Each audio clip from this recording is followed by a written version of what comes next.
नई दिल्ली में अमेरिका के राजदूत सर्जियो गौर के श्रीनगर दौरे के बाद एक बार फिर कश्मीर का मसला गर्मा गया है। इस दौरे पर गौर ने स्पष्ट तौर पर कहा कि जम्मू कश्मीर भारत का एक अहम हिस्सा है।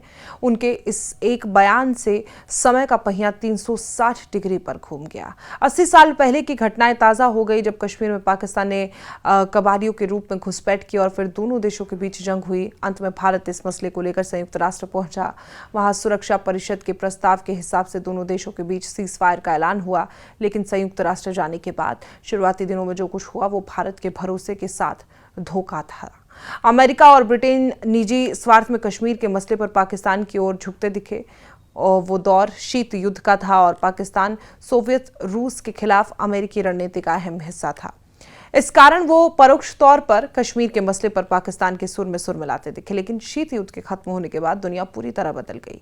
भारत एक ताकत के रूप में उभरने लगा। फिर कश्मीर में आतंकवाद का वो दौर दिखा जिससे दुनिया की रूह कांप गई। धीरे धीरे दुनिया भारत की चिंताओं को समझने लगी। इसी क्रम में कश्मीर को लेकर सर्जियो गौर का बयान बेहद अहम है। 1948 से अब तक के सफर को देखने पर यह पता चलता है कि कैसे अमेरिका इस मुद्दे पर करीब करीब 180 डिग्री तक बदल चुका है।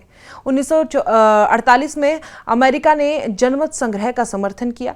कश्मीर विवाद जब पहली बार जनवरी 1948 में संयुक्त राष्ट्र सुरक्षा परिषद पहुंचा तो अमेरिका ने इसमें सक्रिय भूमिका निभाई।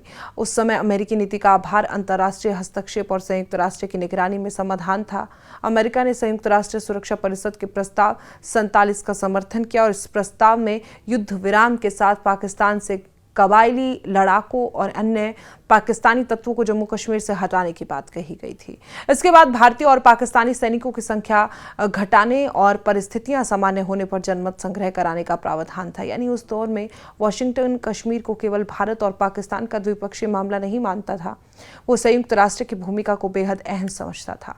अमेरिका की सक्रियता यहीं तक सीमित नहीं रही। 1949 में अमेरिकी नौसेना के एडमिरल चेस्टर निमित्ज को संयुक्त राष्ट्र के जनमत संग्रह प्रशासक के रूप में नामित किया गया। बाद में अमेरिकी राजनयिक फ्रैंक ग्राहम ने भी 1950 के दशक में कश्मीर मामले में संयुक्त राष्ट्र के मध्यस्थ के तौर पर काम किया। 1950 का दशक आते आते दुनिया की राजनीति बदल गई थी और अमेरिका और सोवियत संघ के बीच शीत युद्ध तेज हो चुका था। ऐसे में दक्षिण एशिया भी अमेरिकी रणनीति का हिस्सा बन गया। पाकिस्तान ने अमेरिका के नेतृत्व वाले पश्चिमी सैन्य गठबंधनों का हिस्सा बनना स्वीकार कर लिया और दक्षिण पूर्व एशिया संधि संगठन और अन्य अहम गठबंधनों में शामिल हुआ। इसके बाद पाकिस्तान को सैन्य और आर्थिक मदद मिली। दूसरी तरफ भारत ने गुट निरपेक्षता की नीति अपनाई।